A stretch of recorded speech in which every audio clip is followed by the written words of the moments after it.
Here's one right here. We're gonna put the camera underwater for it.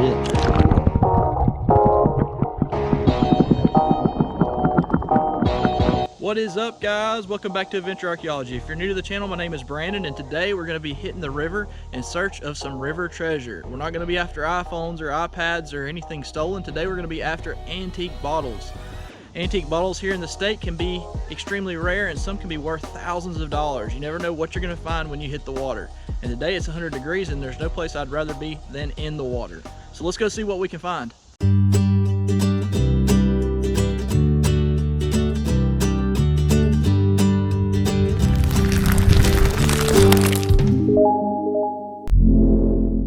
Alright guys, first bottle of the day. And it may or may not be whole. Let's see together.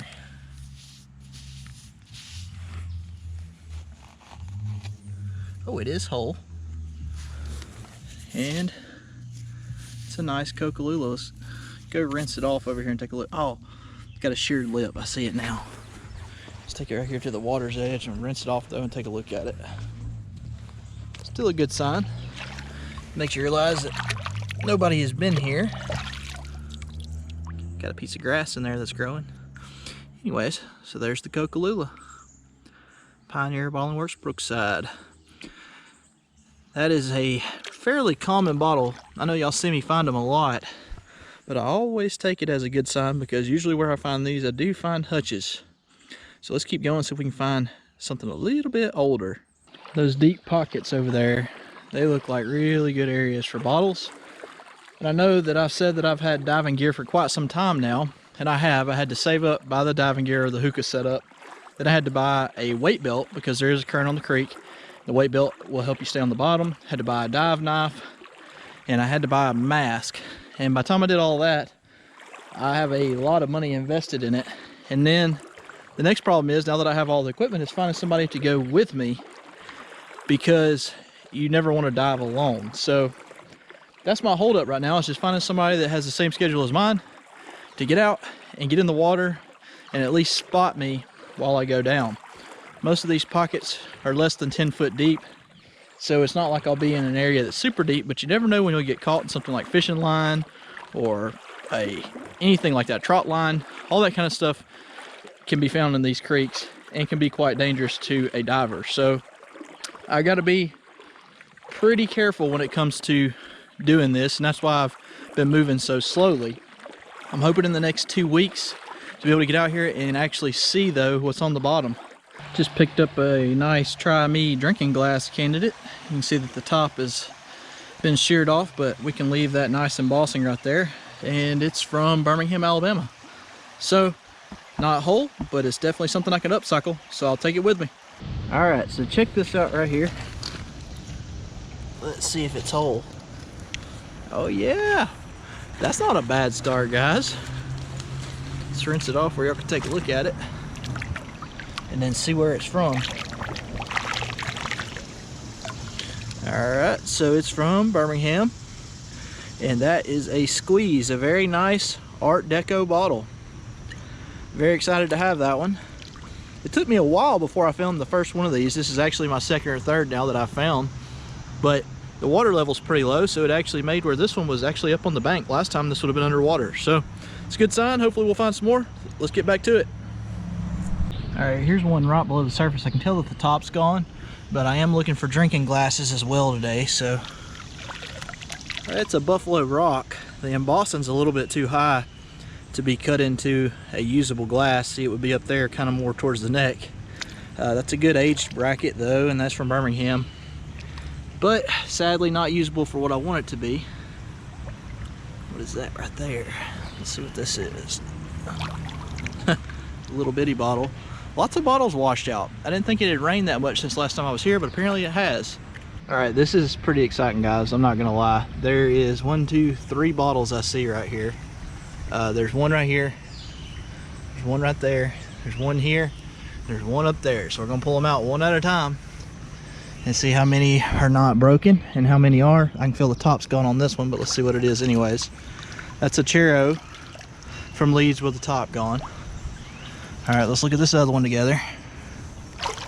That is a Coke, a 1923 Coke. All right, now then let's take a look at this one.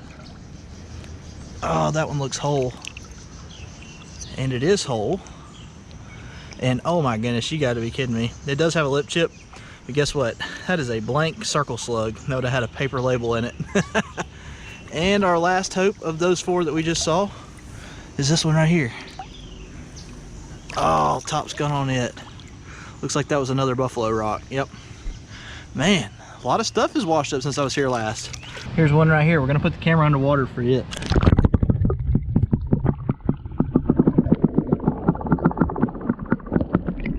Hopefully y'all can hear me now that it's been underwater. I know sometimes it takes a second for the water to clear, but it is a nice charo and it is complete. And the best part is it's not a Birmingham one. It's from Leeds, Alabama. So that's a little bit tougher one to get, and that's exciting. So 2 sodas in a matter of about 10 minutes. I hope this is gonna set the par for the rest of the day. Let's keep going. Not gonna lie, I just gave myself a slight heart attack. I was picking up this old can and all of a sudden something moved inside of it, and guess what? There's a big old crawfish in there. I was like, man, what is that when I grabbed it? Let's see if I can get him out. There he went. You see him right there? That's a good sized crawfish. He's almost big enough to eat. Yeah, that can is a little bit too roached, sadly. All right, I see a bunch of Coke bottles right here. We're gonna take a look at them one at a time. That one's modern. Let's put it down. That one is a Pat D, so that's fairly modern. Let's see about that one. Looks like that's Pat D. And last but not least, modern. Wow, all that glass laying there, not one old one. And you do have to be cautious this time of year. Waders kind of give you a false sense of security. So you'll be walking through the grass not thinking anything about it, or at least I don't normally. And then all of a sudden a snake will take off out of the the grass, and you'll be like, oh man, I could have stood on that. So if you do have waders on, don't get too confident. Kind of use your grippers or something in front of you. I've got to where I'm taking my grippers and kind of shuffling the grass in front of me like that to make sure that there's no snapping turtles or poisonous snakes. Thankfully today, haven't seen any of either, so maybe we'll be okay. You remember I found one of these about 2 weeks ago, and I was like, I've never found a mycoca from Fairfield. Well, bam, there's another one. Sally Top's got on it. Maybe a whole one's in here for me. We just got to keep looking. Right behind this, there is a Coke though. Can't tell how old it is yet, but let's take a look together. It's a 1923. No? Nope, Pat D. Oh. And it's from Birmingham, Alabama. The thing about this creek that's so weird is that it literally just shuts off. Like the old glass is like go and go and go, and all of a sudden it's just no more. And you would think that it would wash downstream, but there's a lot of rocks in here, and I guess the rocks maybe keep the movement a bit slower to where the bottles don't roll as far. But I walked way down there and it was all new Cokes, nothing of age, and it seems like everything of age is all within a quarter mile on this creek. So we're gonna walk back up and see what I missed. I just kicked that out of the bottom with my foot. Oh, I thought it was just a beer bottle, but nope, that's a buffalo rock. And it's from Birmingham, and it looks like it's in pretty good shape. Must have been buried for a little while down there to not be creek rashed up, and that's okay. We'll take it for sure. All right, we've got a few bottles right here. We're gonna take them one at a time. Let's see what this one is. It's a big slick. All right, this down here looks like it could be a Coke. Let's see together. Oh no, that's a good one. Check it out. Try me. From Birmingham, Alabama. We'll take that one too. Getting to where it's hard to carry everything once again. And right there looks like it may be a big RC Cola. We just are gonna have to look and see just to be sure though. See if I can kick it out. This bottom is so murky that it's making it difficult to work with. If that's an RC, I'm gonna have to leave that one where it is. Let's see what this one is right here. Sorry for the shaky camera, guys. And that's another slick. So nice little bottle catch right there. Sadly wasn't nothing except for the Try Me. Not for sure, but that looks like a marble. Oh, it is a marble. Yeah, my daughter will be excited about that. She loves the marbles. She's got a whole jar full. I don't know why. She takes them around, puts them in her doll houses, and does all kinds of stuff with them. This bottle right here I think is a tough one. It's a 1915 from Leeds, Alabama.